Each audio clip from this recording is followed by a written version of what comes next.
बिस्मिल्लाहिर्रहमानिर्रहीम अस्सलाम वालेकुम। दो ऐसी बड़ी खबरें हैं जिन्होंने इंटरनेशनल मार्केट और पाकिस्तान की मार्केट दोनों बुरी तरह शेक करने जा रहे हैं। एक तरफ अमेरिका के पैरों तले जमीन निकल रही है और दूसरी तरफ वो पाकिस्तान के पैरों तले जमीन निकालना चाह रहा है और ये होने जा रहा है। आईएमएफ ने जो पाकिस्तान को कहा है कि अब आप अपना डॉलर उठाकर लेकर जाएं 330 पर, जिससे ओपन मार्केट के अंदर ये चले जाएगा तकरीबन 345-50 पर। ये जो तूफान आएगा ये क्यों आने वाला है, उससे पहले समझिएगा कि चाइना ने किया क्या अमेरिका के साथ। अब वो छोटे ममालिक को दबोचने की कोशिश कर रहे हैं। देखिए, एक तो सूरत हाल ये है कि शी जिनपिंग का एक कमाल तरीके का जेस्चर सामने आया है। पुतिन जब गए हैं चाइना, तो आम रूटीन में याद रखिएगा चाइना के सदर किसी को गले मिलते नहीं है। बहुत ही कोई रेयर केस हो, शायद ही हमने कभी देखा हो एक आध दफा के अलावा, वो किसी से गले नहीं मिलते। लेकिन आप जरा मनाजिर देखिए, वो पुतिन से इतना खुश थे रुखसत करते हुए, उन्होंने इतनी शाबाश दी कि उन्होंने गले मिले और खुद अपने पहले उन्होंने हाथ फैलाए। और पुतिन ने, यानी वो बड़ा सरप्राइज हो गया पुतिन कि ये क्या जेस्चर है, गले मिले एक दफा दो दफा। ये गले मिलने का जो अंदाज है उसने अमेरिका और बाकी ताकतों पर जो बिजली गिराई है, असल में इतना अप्रिशिएट किया है चाइना ने, इतना रूस को अप्रिशिएट किया है कि आपने वो काम कर दिया है कि हम सोच भी नहीं सकते थे। एक तो आपने पूरे यूरोप को गले से पकड़ लिया है। अमेरिका के खिलाफ आपने जो इकदाम किए हैं ईरान को मजबूत करके, जिस तरह देखिए हौसियों ने ड्रोन्स गिराए हैं जो ईरान को रूस ने मजबूत कर दिया है, और जिस तरह उनकी टेक्नोलॉजी ने अमेरिका के सारे डिफेंस सिस्टम को फेल कर दिया है, अमेरिका की उजारादारी मिडिल ईस्ट से खत्म कर दी है। उसमें चाइना का तो किरदार सिर्फ ये है कि उन्होंने, यानी आप समझ लें कि ईरान के अंदर इन्वेस्टमेंट की है। अब सोचे ये गले लगते ही जो मामला हुआ है वो अमेरिका के लिए बड़ा भयानक था कि चाइना ने अमेरिका का असल में कर्जा है, आज से तकरीबन कुछ साल पहले देखे तो 1300 अरब डॉलर अमेरिका का कर्जा चाइना ने खरीदा है। यानी दूसरे लफ्जों में अमेरिका चाइना का कर्जदार है। यानी आप ये सोचें कि अमेरिका की हालत खराब हुई। होता क्या है कि किसी भी मुल्क में अगर हालात खराब हो तो वो बॉन्ड्स जारी करते हैं। यानी चाइना का अमेरिका ने 1300 अरब डॉलर देना है। अब हुआ ये है कि बॉन्ड्स उन्होंने खरीदे, यानी वो अपने बॉन्ड्स जारी करते हैं। पाकिस्तान की गवर्नमेंट भी, सारी दुनिया करती है। बॉन्ड्स होते हैं कि वो अशोर्टी होती है, वो कैश होते हैं। उनको ये कहा गया कि हम आपको एक रसीद देते हैं, बॉन्ड देते हैं, आप हमारा यानी कर्ज लें, कर्ज खरीदें और उसके बदले उनको मिलता है सूद। तो 1300 अरब डॉलर था, वो करते करते 900 अरब डॉलर से भी कम आ गए। चाइना ने किया क्या है पिछले 2-3 दिन में और उससे पहले, उन्होंने इतनी तेजी से अमेरिकी डॉलर, यानी आप सोचें कि परसों उन्होंने 55 अरब डॉलर, अब उन्होंने, यानी जैसे ही इनकी मुलाकात हुई गले लगे और उसके बाद से अरबों डॉलर्स उन्होंने मार्केट के अंदर बेच दिए। पहले 4 हफ्ते पहले बेचे, फिर बेचे और अब फिर बेचे। और अब हालत यह है कि चाइना ने फैसला किया है तकरीबन 900 अरब डॉलर जो है वो सारे का सारा मार्केट में बेच देंगे। अब उसके बदले वो कर क्या रहे, युआन और गोल्ड खरीद रहा है। गोल्ड खरीदने के बाद चाइना में गोल्ड की कीमतें आसमान पर जा रही हैं, क्योंकि सबसे बड़ा जो खरीदार है वो गवर्नमेंट है। अब अमेरिका ने, दुनिया ने जो कर्ज लिया हुआ था अमेरिका का, अब वो आहिस्ता आहिस्ता सारे इन्वेस्टर जो हैं वो खत्म करते जाएंगे, वो भी बेचते जाएंगे। तो अमेरिकी डॉलर की इतनी बुरी तरह मौत हो जाएगी, और वो होना शुरू हो गई है। वो पूरी की पूरी मार्केट शेक हो जाएगी। अमेरिका फिर करेगा क्या कि वो लेट से कि कहता है कि आप हमारे बॉन्ड ले, हम आपको इसके ऊपर सूद देंगे। लेट से आपने 100 रुपए की चीज ली, तो उसने कहा ठीक है जी, हम आपको इसके ऊपर 30 रुपए देंगे। तो जाहिर सी बात है, जब पहले वो अगर लेट से 10 रुपए दे रहे थे तो वो बढ़ते बढ़ते बढ़ते अब 30 तक पहुंच जाएगा। अब बोरिंग कॉस्ट बढ़ेगी, अमेरिका के अंदर हालात खराब होंगे, इकोनॉमी तबाह होगी, अमेरिकी डॉलर की तबाही होगी। अब सारी कंट्रीज ये काम करने के लिए जा रहे हैं, क्योंकि जब चाइना बेचेगा तो उनको लगेगा अब अमेरिकी डॉलर की वो वैल्यू नहीं रही, हम भी बेचते। तो जब वो मार्केट में बेचेंगे तो पूरी तरह मार्केट तितर बितर होने जा रही है। अमेरिका के पैरों तले जमीन निकल गई। ये हुआ क्या है, यानी ये किस तरह हम इसको मैनेज करें कि ये इतनी तबाहकुन सूरत हाल हो गई है कि अब चाइना हमारा कर्ज बेच रहा है और कह रहा है ठीक है जी आप ये ले जाएं, हम ये किसी सूरत नहीं हमें चाहिए। अब चाइना बेच रहा है और उसके साथ साथ बाकी ममालिक भी बेचना शुरू हो जाएंगे। अब उसके बाद अमेरिका की करेंसी जमीन बोस होने के लिए मुकम्मल तौर पर तैयार है। और जैसे ही पुतिन से गले मिले चाइना के सदर, तो उन्होंने बड़ा क्लियर पैगाम दिया कि हम अमेरिकी डॉलर पर मिलकर वार करने जा रहे हैं, और ये काम उन्होंने शुरू कर दिया। अब टास्क ये है कि मिडिल ईस्ट की कंट्रीज को ऑन बोर्ड लिया जाए और सबसे बढ़कर ये जो पेट्रो डॉलर है इसको खत्म किया जाए, यानी डॉलर जो है वो अब मजीद डंप होगा और कहा जा रहा है कि अब आपने तेल जो है वो डॉलर में नहीं बेचना। अब ये जो सूरत हाल अमेरिका की हुई है, आप ये सोचें कि अमेरिका को अब ये बात समझ नहीं आ रही कि अगर ये काम हो गया तो ये छोटे छोटे ममालिक जो हैं, जैसे पाकिस्तान जैसे एक थर्ड वर्ल्ड कंट्री जो है जिसका पासपोर्ट ही दुनिया का बदतरीन पासपोर्ट में शामिल है, ये जैसे ममालिक भी हमारे सामने खड़े हो गए तो हमारा बनेगा क्या। उन्होंने अब पाकिस्तान को ये कहा है कि ये जो आपने डॉलर को होल्ड करके रखा हुआ 278 पर, और उसके बाद आपने यानी आपकी ना तो जो एक्सपोर्ट है वो बढ़ी हुई है, ना आपने कोई और काम किया है, आपने मसनूई तरीके से इंपोर्ट को बंद किया हुआ है, आपने मसनूई तरीके से चीजें होल्ड की हुई हैं, अब आप इसको रिलीज करें। अब उन्होंने कहा है कि आपने बिजली के यूनिट्स महंगे करने, यानी आप ये समझ लें कि जून और जुलाई में अगर आप 100 यूनिट्स इस्तेमाल करेंगे तो आपके घर का तकरीबन बिल आ जाएगा 9,000 के करीब, ये शायद हो सकता है उससे भी ज्यादा टैक्स डालकर, सिर्फ 100 यूनिट की बात हो रही है। और उसके बाद उन्होंने कहा जी करेंसी डी वैल्यू करें 18%, और ये जून जुलाई तक आपने करनी है।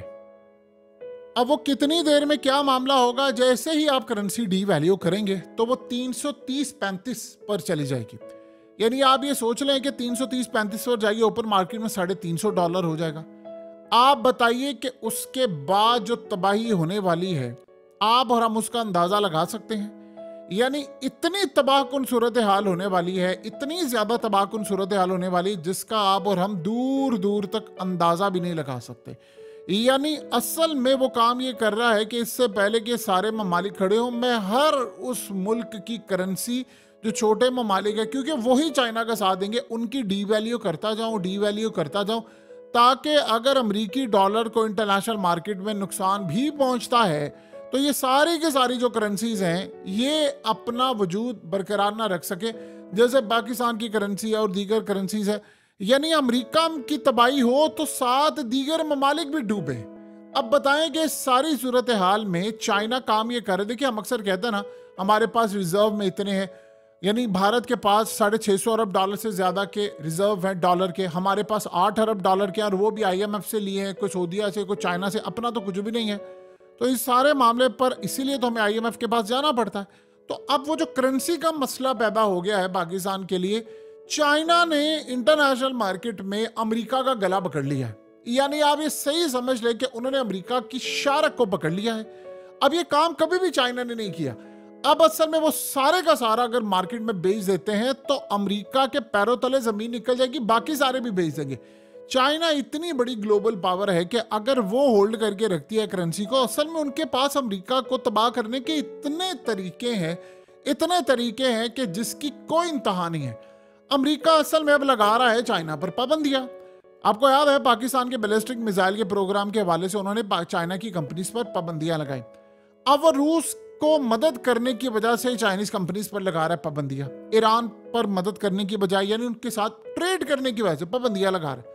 इन्होंने कहा अच्छा तुम ये काम करते हो, लगाओ पाबंदियां, हम $900 अरब सारा मार्केट में बेच देंगे और तुम्हारे अमेरिकी डॉलर को हम कब्र में ना पहुंचा दे तो फिर क्या ना। और देखिए दूसरी सूरत हाल ये है कि युआन को वो बनाने जा रहे हैं नेक्स्ट करेंसी।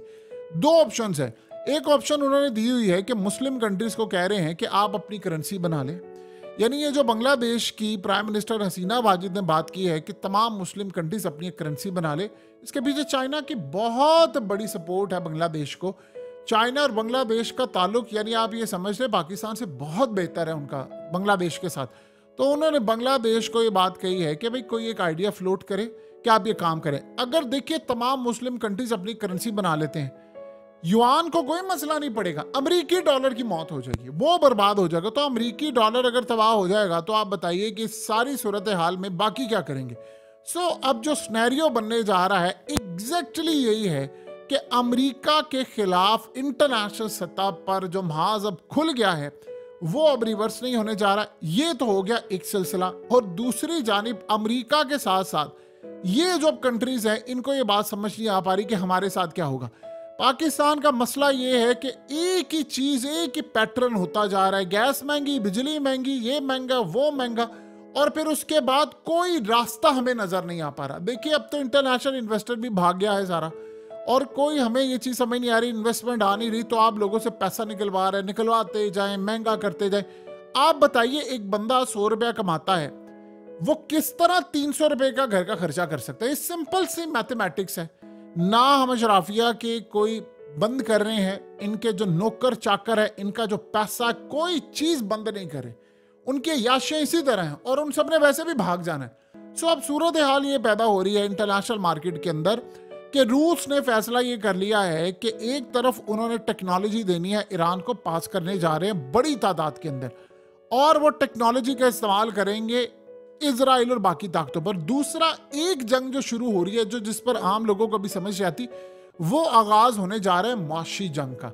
देखिए, आपको एक तो फिजिकल वॉर नजर आ रही है कि जी वो लड़ाई हो रही है, मिसाइल मारे जा रहे, एक है इकोनॉमिक वॉर, और इकोनॉमिक वॉर जो है उसका आगाज आज समझ लीजिए चाइना ने कर दिया है। और ये देखिए, जो गले मिलने का सिनेरियो है, आप सोचे अमेरिका ने कहा था कि भाई तुमने रूस की मदद नहीं कर रही, अगले बंदे ने बुला लिया उसको और बुलाकर उसको कहा कि ये लो मैं गले मिलता हूं, और ये सारी दुनिया में मनाजिर जाने चाहिए। अब बॉडी लैंग्वेज जो एक्सपर्ट होते हैं वो इन मनाजिर को देखते हैं। देखिए, सबसे पहले आप अगर गौर करें कि जब चाइनीज सदर गले मिल रहे थे तो प्यूटिन सरप्राइज हुए हैं। ये वो चीज है जो डिस्कस नहीं हुई। ये ना देखिए, होता क्या प्रोटोकॉल में होता है कि बताया जाता है, अच्छा आपने यहाँ पर जाना है, ये खाना खाना है, वो राइट साइड से आएंगे, आपने लेफ्ट से आना है, आपने यहाँ खड़े होना है, वो आपका हाथ पकड़ेंगे, आगे जाएंगे, ऐसी सूरत हाल होती। ये जेस्चर जो है, ना तो शी जिनपिंग ने अपने प्रोटोकॉल जितने भी ऑफिसर्स थे या सिक्योरिटी थे उनको बताया, ना कुछ किया, क्योंकि गले मिलने तक की भी सिक्योरिटी अलर्ट होती है। अब वहां पर सूरत हाल ये है कि शी जिनपिंग ने ऐसे गले मिले हैं जैसे आम रूटीन में हम मुसलमान मिलते हैं, गले लगाते हैं एक दूसरे को, डिफरेंट कल्चर के अंदर, और वहां पर ये रिवाज नहीं पाया जाता। तो उन्होंने गले मिले, एक दफा मिले, 2 दफा मिले, और प्यूटिन पहले हिचकिचा रहे थे कि यानी वो सरप्राइज हो गया था, ताकि इतना बड़ा लीडर है, लेकिन वो सरप्राइज हो गए थे कि इतनी इज्जत, ये इज्जत आज तक कभी शी जिनपिंग, आपको याद होगा कि अच्छा कुछ साल पहले जब पूरी दुनिया बंद हो गई थी तो वो कई साल तक मिले ही नहीं थे किसी से। ये भी बड़ी अजीबोगरीब बात है, दौरा ही नहीं किया था किसी मुल्क का, और उसके बाद वो किसी को बिठाते थे, यानी ऐसा मामला हो गया था तो कई कई फीट दूर बड़ी लंबी टेबल्स पर प्यूटिन भी ये काम करता था। अब आप सोचें कि जब आपने किसी को गले मिलाया तो आपने बड़ा तगड़ा पैगाम दे दिया है कि लड़ाई अब होगी, खुलकर होगी, हम खड़े हैं रूस के पीछे। देखिए, आफ्टर ऑल रूस के पीछे खड़ा होना बनता भी है। रूस ने जो सारी ताकतों को गले से पकड़ा हुआ है, आप जानते हैं कि फ्रांस और बाकी जो ताकतें हैं उनको चाइना क्या कह रहा है, चाइना उन पर इन्फ्लुएंस डाल रहा है, उनको कह रहा है कि देखो तुम भी अमेरिकी डॉलर छोड़ दो, और ये जो तुम लोग रूस से लड़ाई कर रहे हो, तुम एक काम क्यों नहीं करते, तुम उनसे बातचीत का आगाज करो, मैं मेडिएशन का रोल प्ले करता हूं, और उसमें यूक्रेन का कोई सोल्यूशन निकाल लेते हैं और इसमें लड़ाई खत्म हो जाए, आप अमेरिका के चुंगल से तो निकलो। अब फ्रांस के सदर मैकरन जो थे वो चाइना पहुंचे थे, तो वहां पर भी उन्होंने बातचीत की, और देखिए जितने यूरोपियन हैं सारे हैं वो चाइना का एहतराम करते हैं बहुत ज्यादा, ताकि शायद पसंद ना करते हो लेकिन एहतराम करते हैं, क्योंकि वो एक बहुत बड़ी जायंट पावर है। अब अमेरिका को तबाह करना चाइना के लिए कौन सा मुश्किल है, टेक्नोलॉजी, लड़ाई को छोड़ दें जरा 2 मिनट की साइड, वो 900 अरब डॉलर मार्केट में बेच देता है, या बॉन्ड मार्केट सारी क्रैश कर जाएगी, और उसके बाद आप देखिए अमेरिका के साथ होता क्या है। आप देखिए गोल्ड की कीमतें आसमान पर जाएंगी, तेल की कीमतें आसमान पर जाएंगी, ये सारी की सारी कीमतें आसमान पर जाना शुरू हो जाएंगी। अब असल सिनेरियो ये जो बनने जा रहा है, वो अमेरिका अपना डॉलर नहीं बचा सकता, सारी ताकतें, देखिए आपकी एक ताकत होती है, उसने फेल होना होता है। अब सोचें जब होशियों ने, मनाजिर देखिए जरा, आपका advance MQ-9 ripper 30 million US dollar का ड्रोन अगलों ने उड़ाकर रख दिया है, और वो मिसाइल सिस्टम कौन सा, उनका सरफेस ट्रेड, और वो टेक्नोलॉजी किसने दी, ईरान ने। ईरान को बाईपास नहीं किया किसी ने, ईरान को रूस ने मदद की। आज देखिए ईरान ऐसा नहीं है कि सारी मदद उन्होंने की, वो एक कोलैबोरेट होता है। आज ईरान के इंजीनियर्स इतने पावरफुल हो चुके हैं कि वो रूस को मदद करते हैं, यानी उन्होंने स्टार्ट में इनकी मदद की, आज ईरान वो बला बन गया कि वो रूस को बना बनाकर मिसाइल दे रहा है, वो ड्रोन्स दे रहा है, और वो जंग जीत रहे हैं। तो चाइना के 3-4 रिलायबल जो पार्टनर्स हैं, उनमें एक रूस है, एक ईरान है, और एक नॉर्थ कोरिया है। पाकिस्तान कितना है ये तो अब आने वाला वक्त बताएगा, क्योंकि जो हालात हमारी करेंसी के, किसी की इकोनॉमिक सिचुएशन जो वर्स होती है, वो तो ना अमेरिका के सामने खड़ा हो सकता है, ना अफगानिस्तान के सामने खड़ा हो सकता है, ना इंडिया के सामने, ना किसी और के सामने, और ये कंसर्निंग बात है। देखिए आप एक बात बताइए, ईरान से अगर हम गैस पाइपलाइन ले लेते तो जाहिर सी बात है चाइना खुश होता, लेकिन चाइना को ये बात का अच्छी तरह इदराक है कि पाकिस्तान अमेरिका के सामने नहीं खड़ा हो सकता। ये इसलिए नहीं खड़ा हो सकता तो हमने जो ईरान के सदर हैं उनको बुलाकर पहले रिक्वेस्ट कर दी थी ऑफ द रिकॉर्ड कि आपकी मेहरबानी है कि आपने गैस पाइपलाइन प्रोजेक्ट का जिक्र नहीं करना। बदले में हमने काफ़ी चीज़ें उनको दी, हमने इसराइल की मजम्मत कर दी, और जो हमला हुआ था उसमें ईरान को सपोर्ट कर दिया। उधर से अमेरिका को ये बात पता चल गई थी, उन्होंने वहाँ पर धमकियाँ में समय पे कामात देना शुरू कर दिए। सो अब दुनिया के अंदर हलचल मचने जा रही है, इकोनॉमिक वॉर की तैयारियां हैं। पाकिस्तान किस साइड पर खड़ा? वही एक चीज, कर्जा ले रहे हैं, वो जी महंगी बिजली। क्या सोल्यूशन है आपके पास?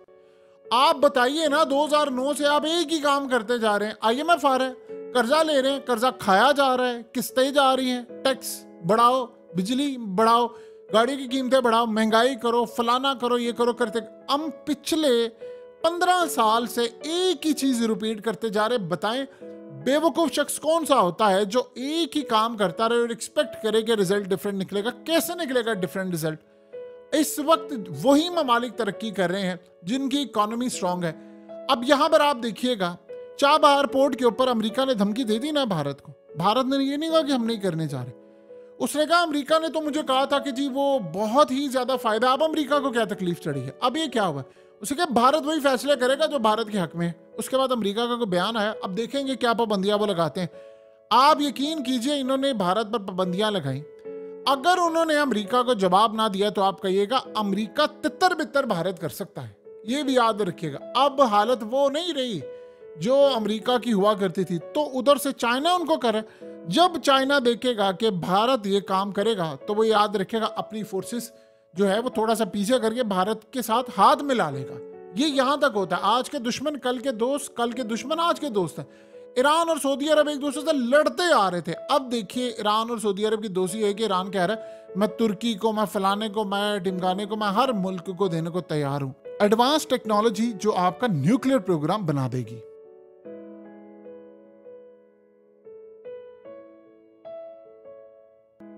हकीकत टीवी को सब्सक्राइब करना मत भूलें, वीडियो को लाइक करें, शेयर करें और कमेंट सेक्शन में अपनी राय का इजहार जरूर करें।